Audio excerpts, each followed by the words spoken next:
Assalamualaikum warahmatullahi wabarakatuh. Selamat pagi semuanya. Gimana kalian hari ini kabarnya? Baik, alhamdulillah.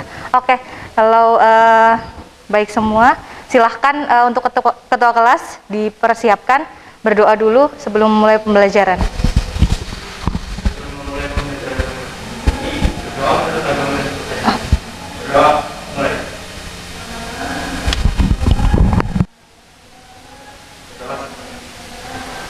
Oke, terima kasih. Dan untuk hari ini kita akan membahas tentang permasalahan sosial yang kemarin kan kita sudah sedikit ya menyinggung tentang berbagai macam permasalahan sosial di ranah masyarakat. Nah, banyak tuh di ranah masyarakat ada permasalahan sosial. Contohnya apa nih? Ada disorganisasi sosial. Kemudian masalah apa lagi kira-kira yang pernah kalian lihat? Oh, kemiskinan. Ada lagi? Apa? Kemiskinan. Kemudian ada kriminalitas ya. Kemudian kita bahas kemarin juga adanya kesenjangan sosial, di mana ada antara harapan dan kenyataan itu berbeda kayak gitu. Nah, oke. Sebelum kita mulai pembelajaran, mari nanti kalian saya gunakan untuk ice breaking sedikit lah.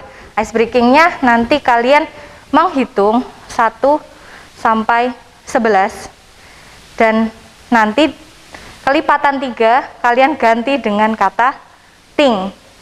Paham ya? Jadi 1, 2, ting, 4, 5, ting. Paham ya? Dan seterusnya sampai 11 nanti. Oke, mulai dari sana. 1, 2, 3, 4, 5, ting. Ayo, nggak fokus nih, nggak apa-apa. Oke, ulang lagi. 1, 2, 3, 4, 5, 6, 7.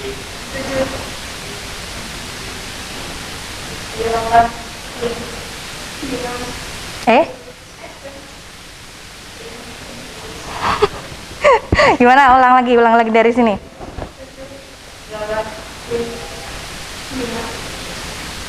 9-nya kenapa dia disebutin lagi ya?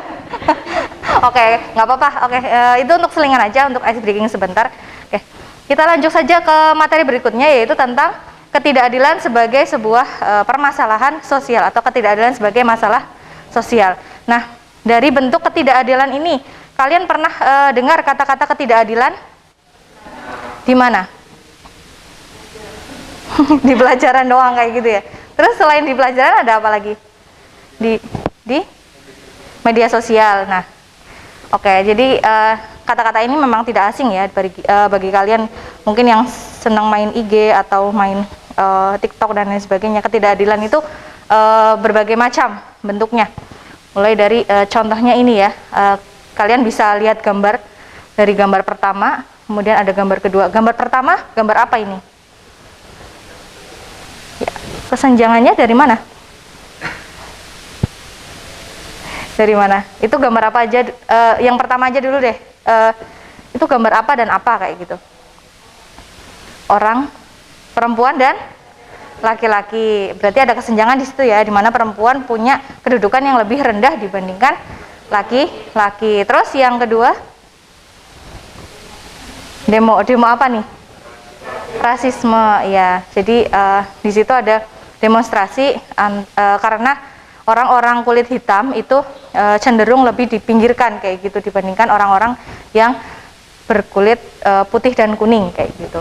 Nah, itu contoh rasisme di Indonesia masih sering terjadi ya ketika kalian lihat orang-orang yang berkulit hitam kayak gitu. Itu kan kalian punya pendapat sendiri nih. Kok ada ya orang-orang yang berkulit hitam?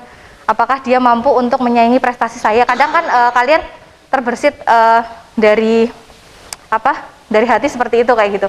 Secara tidak sadar kayak gitu. Itu pun sebetulnya sudah termasuk dalam kategori ketidakadilan. Oke. Nah, yang pertama nih pertanyaannya, apa yang kalian pahami dari kedua gambar di atas? Apa nih? Perbedaannya kah atau persamaannya apa? Perbedaannya apa? Ya, cung aja dulu, angkat tangan yang bisa menjelaskan. Gak ada nih, bingung ya. Nah, jadi apa yang kalian pahami dari kedua gambar di atas? Nah, yang pertama adalah gambar antara laki-laki dan perempuan tadi yang tidak setara kedudukannya, di mana perempuan untuk bekerja dan meniti karirnya itu lebih sempit dibandingkan laki-laki. Nah, untuk gambar kedua, ya tadi kamu kan bilang bahwa di situ ada rasisme, pembedaan dari jenis warna kulit kayak gitu, di mana kulit hitam itu dianggap tidak potensial untuk berkembang dan lain sebagainya. Nah, kemudian yang kedua, apa penyebab terjadinya ketidakadilan tersebut? Penyebabnya kira-kira apa yang pertama?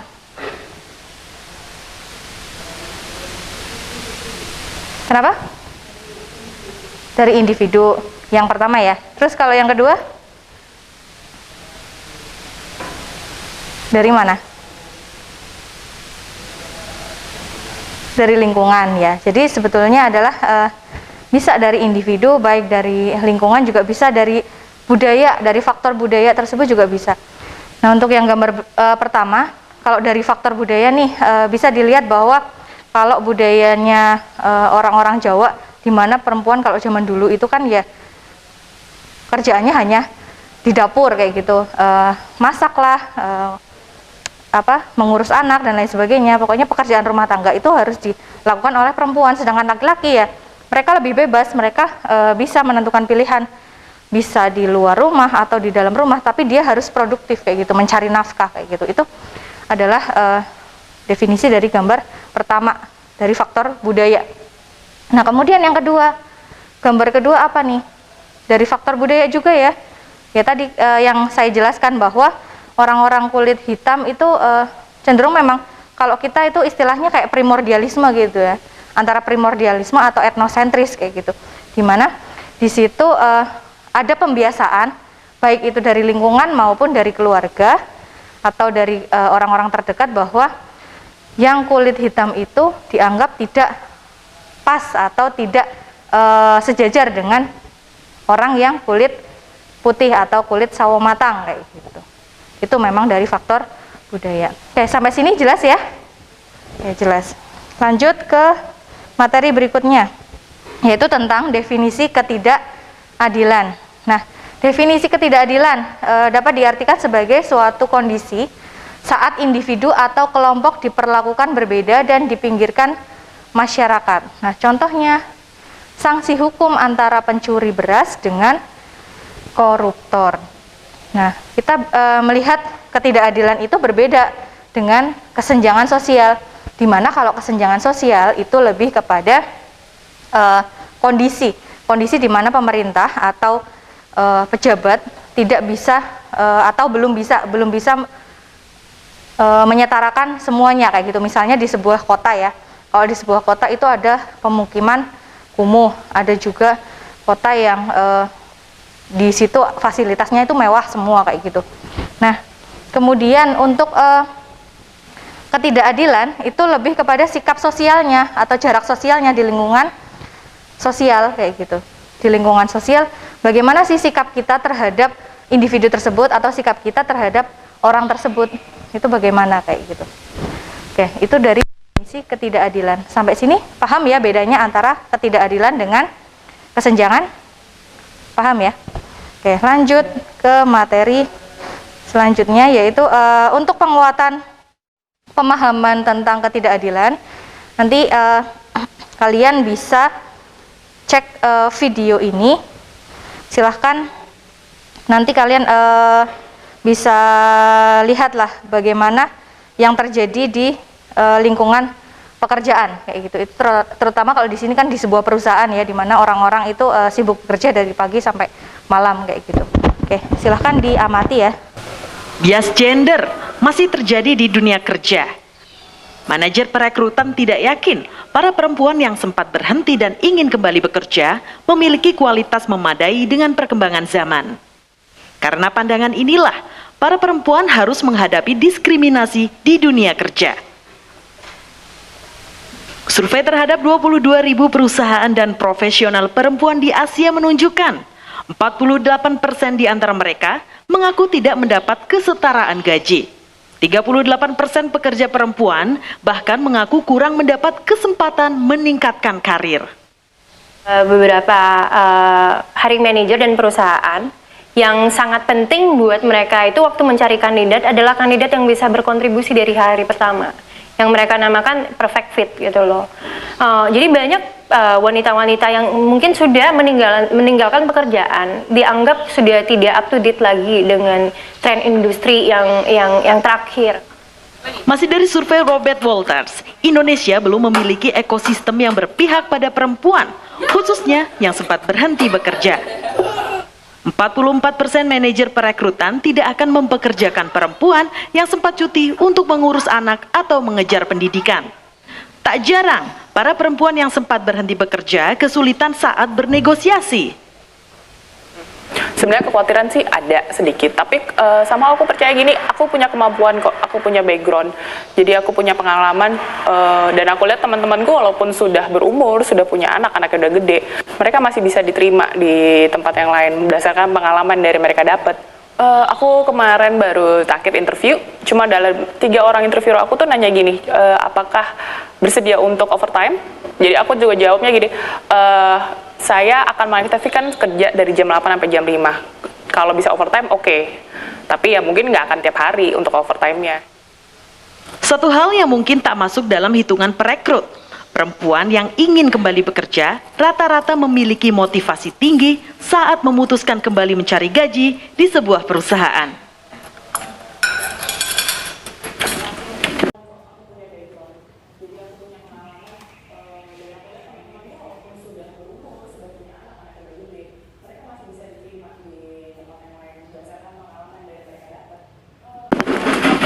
Meski manajer perekrutan tidak menempatkan perempuan sebagai prioritas untuk dipekerjakan setelah sempat berhenti, namun kurangnya SDM memberikan kesempatan lebih besar kepada kaum perempuan untuk kembali bersaing dengan catatan memiliki kompetisi yang memadai dan up to date. Masih serta dengan Adrian Gatut, Kompas TV, Jakarta. Selesai. Jadi intinya di dalam sebuah video tadi kalian melihat di situ ada apa? Yang keras. Apa? Perbedaan? Apa tadi, Liv? Iya, ketidaksetaraan antara wanita dan laki-laki kayak gitu. Terus apa lagi di situ? Dari sistem pekerjaannya nih bagaimana? Yang perempuan tadi yang sedang mengasuh anak nih, nah tadi kan dibahas ya, di mana ada perempuan yang memiliki anak, kemudian setelah anaknya sudah agak besar, kemudian dia ingin bekerja kembali kayak gitu di sebuah lingkungan perusahaan, tapi kenyataannya dia harus overtime kayak gitu. Overtime maksudnya adalah dia harus benar-benar waktunya itu untuk perusahaan, di mana dia harus kerja dari pagi sampai menjelang malam kayak gitu. Nah, apakah dia sanggup kayak gitu? Dia mengatakan dia sanggup, tetapi tidak setiap hari kayak gitu kan ya, untuk perempuan. Di mana perempuan di situ juga punya beban ganda, bahwa perempuan itu istilahnya selain dia mengurus anak, dia juga harus memberikan nafkah ke anak dan keluarganya kayak gitu.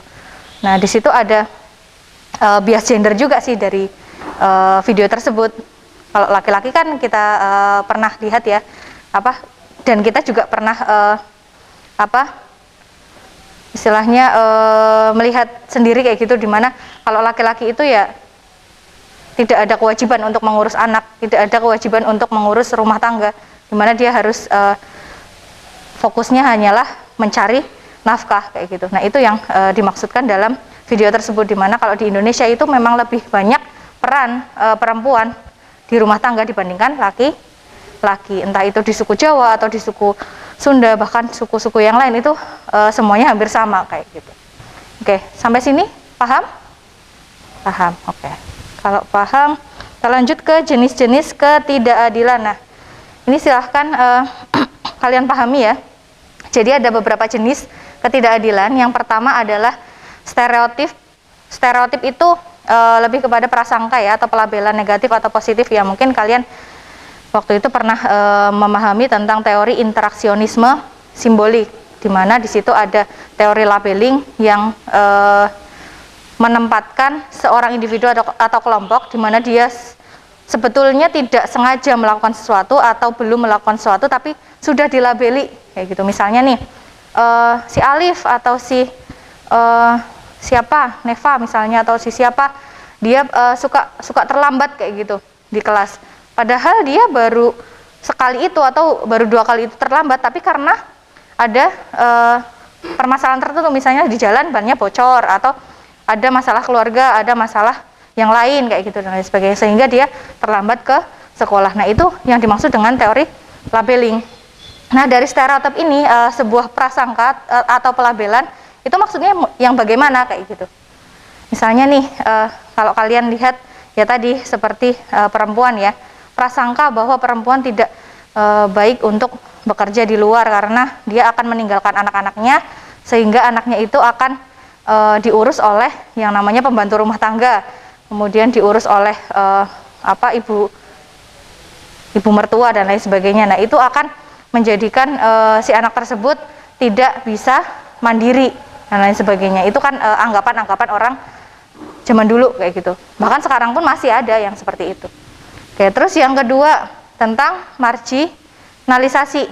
Jenis yang kedua, marginalisasi itu adalah apa? Proses peminggiran seseorang atau kelompok. Proses peminggiran seorang atau kelompok itu maksudnya berbeda dengan stereotip tadi ya. Jadi marginalisasi itu lebih kepada gini, misalnya kelompok-kelompok orang kelas menengah bawah kayak gitu. Itu kan otomatis menjadi kelompok yang terpinggirkan gitu, dimana mereka kalau berobat kayak gitu menggunakan BPJS, kemudian otomatis dia kalau menggunakan BPJS ya fasilitas dan pelayanannya itu berbeda dengan orang-orang yang tidak menggunakan BPJS atau BPJS-nya kelas 1 dan lain sebagainya kayak gitu. Nah, itu ada sebuah kelompok yang terpinggirkan. Jadi lebih kepada segi kondisinya saja kayak gitu, kondisinya di mana marginalisasi itu ya lebih cenderung ke dalam bagaimana kenyataannya di kelompok tersebut kayak gitu. Kalau kelas menengah bawah itu kan otomatis mereka tidak kuat secara ekonomi ya dibandingkan kelas sosial atas gitu. Terus yang ketiga tentang subordinasi, yaitu sikap merendahkan posisi atau status sosial salah satu individu atau kelompok. Jadi hanya merendahkan atau istilah lainnya adalah nomor 2, menomorduakan individu atau kelompok. Terus yang keempat, nah ini sering ya kita dengar kata-kata dominasi, minoritas dan mayoritas kayak gitu. Nah, ini dominasi berarti penguasaan ya, penguasaan pihak yang lebih kuat terhadap pihak yang lebih lemah. Jadi intinya yang mendominasi itu ya yang lebih kuat kayak gitu dibandingkan yang minoritas tadi. Yang minoritas itu harus ngalah kayak gitu atau harus tunduk dengan yang kelompok mayoritas gitu ya. Sampai sini ada yang perlu ditanyakan tentang jenis-jenis ketidakadilan? Sudah jelas? Bedanya tahu ya. Jadi intinya kalau stereotip adalah prasangka, kemudian kalau marginalisasi itu meminggirkan berarti ya ya udahlah anggap aja itu orang lewat kayak gitu loh, itu proses meminggirkan. Kemudian kalau yang ketiga adalah subordinasi, yaitu merendahkan, dimana yang seharusnya itu tidak terjadi kayak gitu, tapi bukan kenyataannya tidak terjadi, tapi seorang itu punya pemikiran bahwa orang itu tidak bisa kayak gitu loh. Terus yang keempat adalah dominasi, ya intinya yang kelompok mayoritas. Terus selanjutnya, upaya mengatasi ketidakadilan.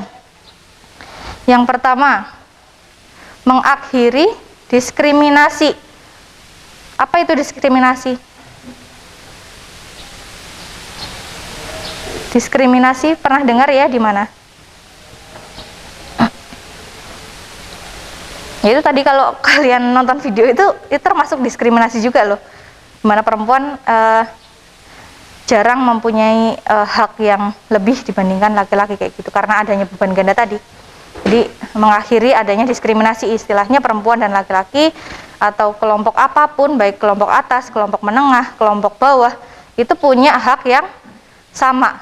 Terus yang kedua, menghapus sesuatu yang membahayakan. Contohnya ya kayak bullying kayak gitu. Nah, bullying itu kan sebetulnya tidak harus secara fisik ya, kalian memukuli, kalian mungkin istilahnya yang secara fisik aja kayak gitu, itu tidak harus seperti itu, tapi ternyata secara mental, misalnya oh kamu gemuk nih, kamu kurus nih, kurang gizi. Nah itu sebetulnya adalah sesuatu yang membahayakan bagi si individu atau kelompok tersebut ketika dia merasakan sesuatu yang tidak nyaman kayak gitu loh.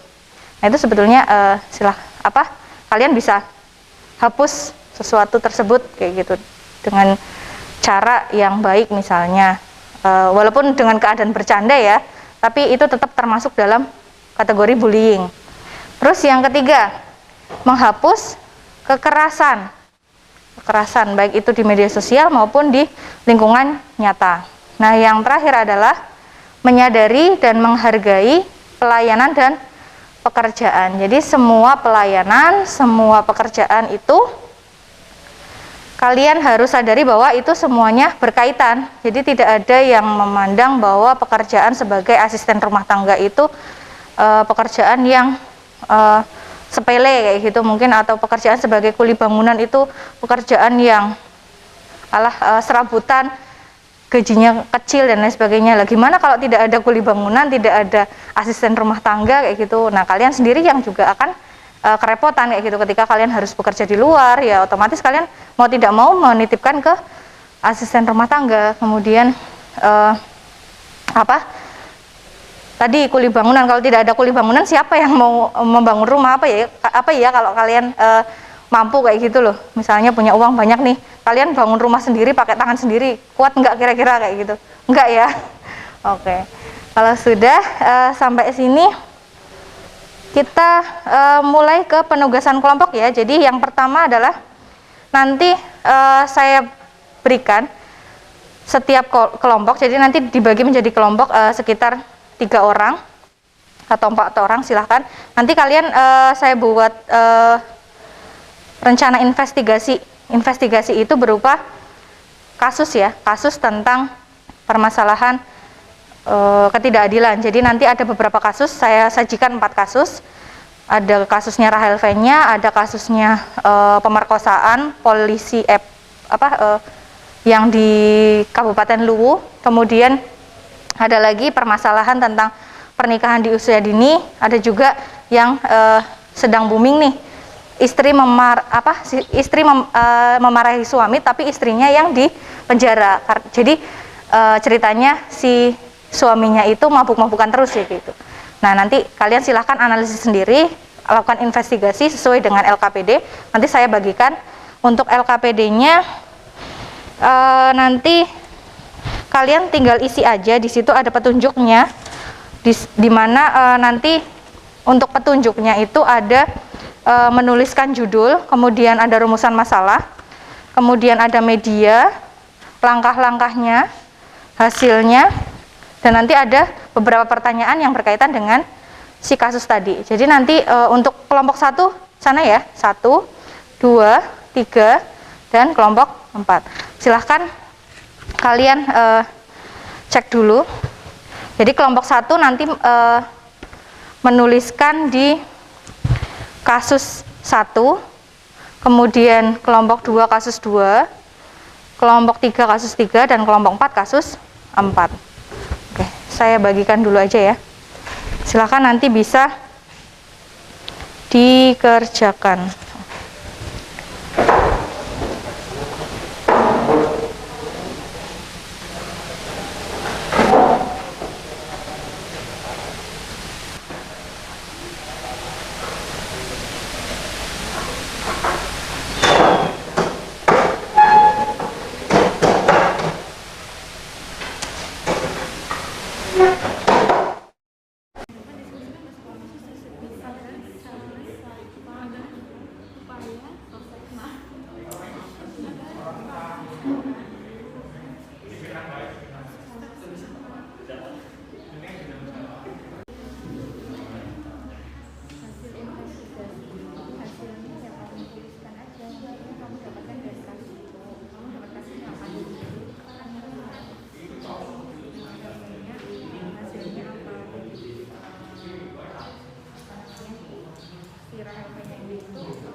tersebut.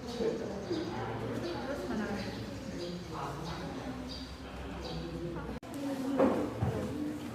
Kurangnya ini ya, yang media yang digunakan sumbernya ya itu yang tidak ada labeling-nya seperti itu. Terus nanti kamu juga mencantumkan ya, kamu punya jawaban itu dari internet apa kayak gitu kan, ada alamat internet ini kamu juga cantumkan di situ penjelasannya. Tapi kalau kamu mikir sendiri ya berarti hanya sumber itu aja. Migrasi maksudnya ya membaca. Kamu tadi sudah membaca kan? Sudah membaca, kamu menganalisis, mendiskusikan dari kasus itu, terus setelah itu nanti kamu diskusi, ada sisi tanya jawab, kemudian kamu narik kesimpulan itu sih maksudnya. Nah kalau hasilnya itu ya dari intinya dari kasus itu apa? Kamu dapat kasus yang mana? Yang terakhir? Itu kamu hasilnya apa, intinya dari situ, atau kamu punya kesimpulan sendiri nggak apa? Pertanyaannya sudah yang ini yang penting adalah pertanyaannya. Nah ini jawab dulu, analisis faktor apa saja yang menyebabkan ketidakadilan. Tadi sudah kita bahas ya, ada budaya, ada faktor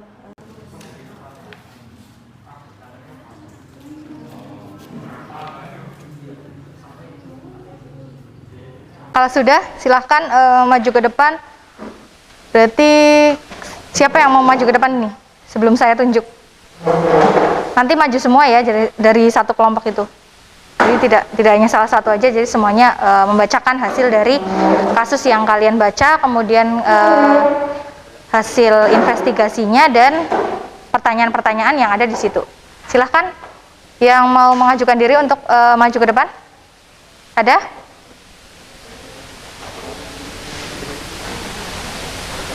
Ya, oke. Kelompok 2 ya.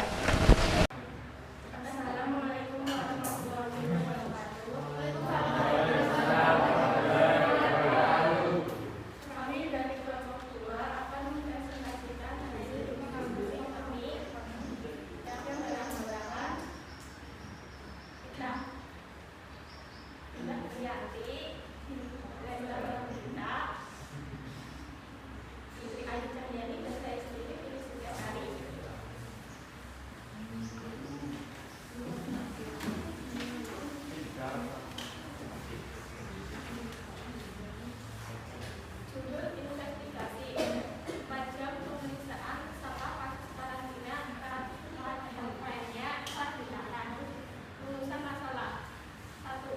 Bagaimana kronologi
tersebut dalam menyelesaikan masalah atau terkenal dalam menyelesaikan masalah seperti itu. Assalamualaikum warahmatullahi wabarakatuh. Kami dari kelompok 1 akan mempresentasikan hasil diskusi kami tentang soroti proses hukum istri marahi suami. Kami beranggotakan saya sendiri Muhammad Faiz Mauludi, Saya Hana Riani dan Anggia Fiansa dan Seti Prihatiningsih. Judul investigasi kami, soroti proses hukum istri marahi suami. Rumusan masalah, mengapa masalah keluarga yang seharusnya bisa diselesaikan secara keluargaan harus dibawa ke pengadilan? Apakah putusan hakim atau jaksa menjatuhkan vonis sangat adil dan sesuai peraturan? Apakah terdapat ketidaksetaraan gender dalam pemutusan perkara? Yang keempat, bagaimana kronologi persidangan yang terjadi sehingga istri harus dihukum 1 tahun penjara? Tujuan investigasi kami adalah, secara umum, tujuan dari investigasi ini adalah untuk memperoleh fakta mengenai kasus tersebut dan menganalisis upaya yang sebaiknya dilakukan agar keadilan bisa terlaksana. Media dan sumber yang kami gunakan adalah internet, jurnal, artikel, dan sumber lainnya. Langkah-langkah investigasi kami membaca dan menganalisis fakta-fakta kasus tersebut dan mendiskusikan bersama bagaimana kasus tersebut agar kasus tersebut dapat diselesaikan dengan baik. Hasil investigasi kami, menurut kami, hakim masih kurang tegas dalam memutuskan perkara, masih adanya campur tangan di dalam pemutusan perkara, penyidik dan jaksa menurut kami tak jeli dalam menerapkan hukum kepada Valencia yang dengan tuntutan hukum 1 tahun penjara tersebut tidak sebanding dengan koruptor yang dihukum 1 tahun penjara atau bahkan lolos. Seorang ibu yang hanya memarahi suaminya yang memabukkan bisa sampai dihukum 1 tahun penjara. Istri bisa dituntut vonis 1 tahun karena sang suami menuntut balik pada sang istri dengan tuntutan kekerasan dalam rumah tangga. Selain itu, sang suami ternyata dibantu oknum-oknum atau pihak yang tidak bertanggung jawab untuk menyelesaikan masalah tersebut. Dan kasus ini bisa diselesaikan dengan membayar sejumlah uang kepada sang suami agar si istri bisa bebas. Demikian presentasi dari kami. Apabila ada kesalahan dan kekurangan, kami mohon maaf. Wassalamualaikum warahmatullahi wabarakatuh. Assalamualaikum warahmatullahi wabarakatuh.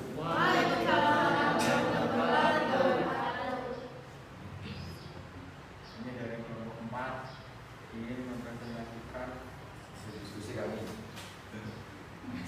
Kasus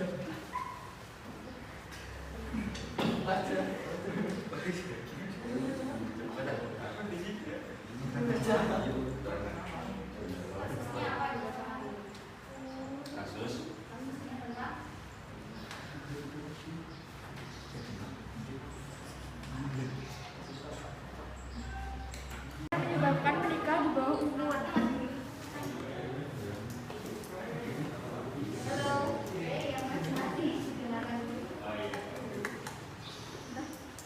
Apa faktor yang menyebabkan menikah di bawah umur?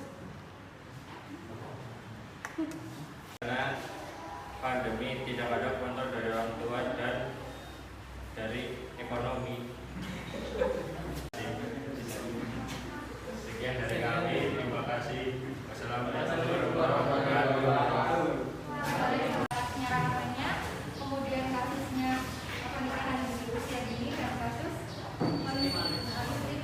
istri memarahi suami.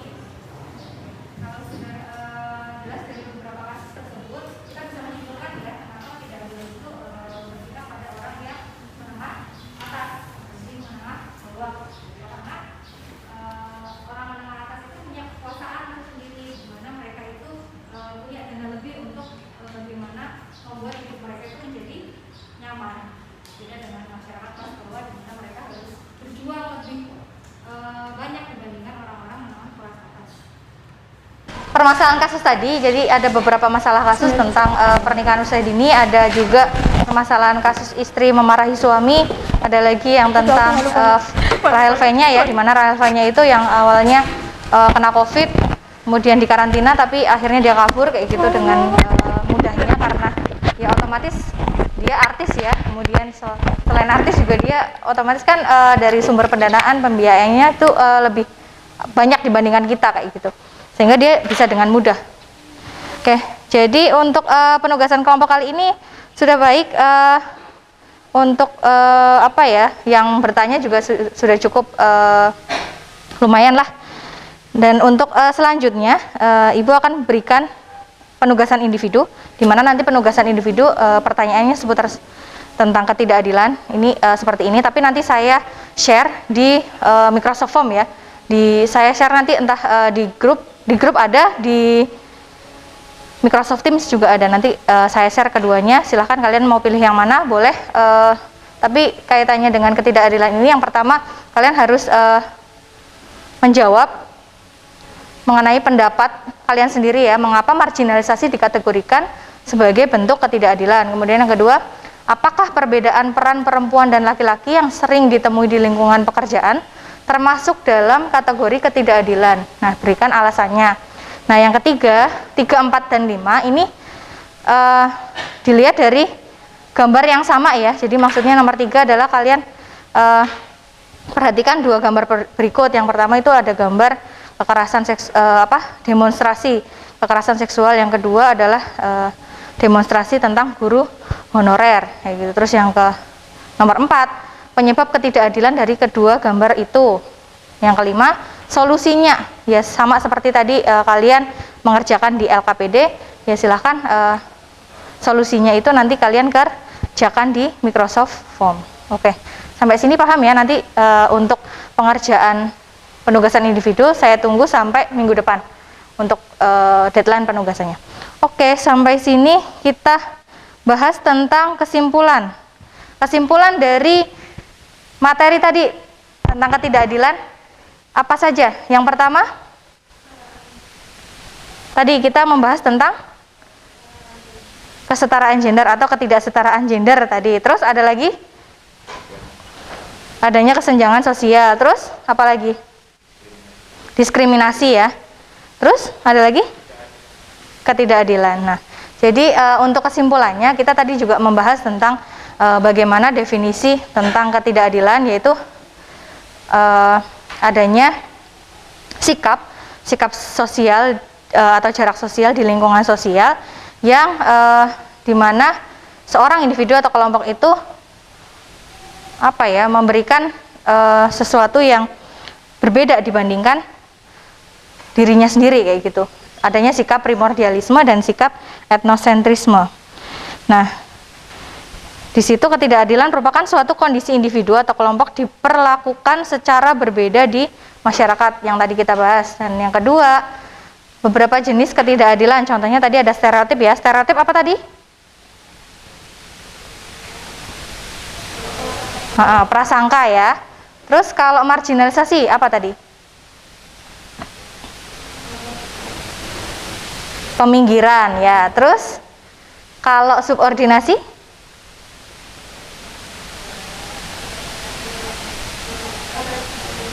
Nomor 2 ya, penomor 2-an. Oke, terus kalau dominasi berarti mayoritas menguasai minoritas. Oke, sepaham ya sampai sini. Kemudian kesimpulan yang ketiga adalah upaya mengatasi ketidakadilan ya dengan cara saling menghargai dan dapat memastikan bahwa semua orang memiliki hak yang sama dalam pencapaian apapun, baik itu pendidikan, pengakuan, pekerjaan, dan mungkin ada hal yang lain sebagainya. Intinya semuanya kalian harus ada toleransinya dan sikap penghargaan di situ. Oke, sampai sini paham ya. Jadi untuk ketidakadilan materinya memang tidak terlalu banyak seperti dengan adanya kesenjangan sosial kemarin ya. Kalau kesenjangan sosial itu ada beberapa faktor dan lain sebagainya, itu kita bahas secara detail. Tapi kalau untuk ketidakadilan, karena kesenjangan kemarin juga sudah kita bahas sedikit, nah ketidakadilan ini berkaitan dengan kesenjangan sosial kemarin. Oke, kalau sudah terima kasih untuk materi hari ini kalian sudah bisa menyimpulkan sendiri ya, di mana ketidakadilan itu seperti ini kayak gitu, di mana kesenjangan itu ya perbedaan dengan ketidakadilan ya seperti ini kayak gitu. Oke, kalau sudah silahkan nanti tetap saya tunggu untuk tugasnya untuk minggu depan. Kalian bisa share kayak gitu langsung ke Microsoft Form. Kemudian untuk penilaiannya nanti saya masukkan ke dalam penilaian penugasan ya. Oke, kalau sudah kalian bisa pulang, tapi sebelum pulang silahkan berdoa dulu menurut keyakinan masing-masing. Ketua kelas silahkan disiapkan.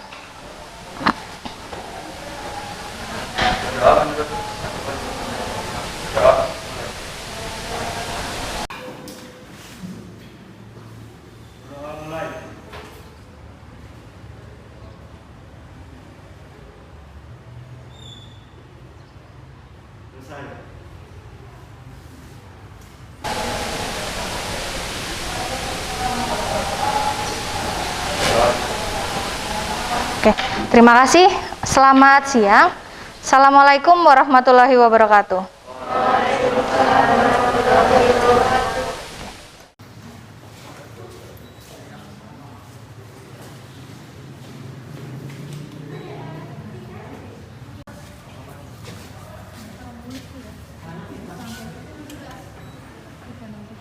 Keluar dulu.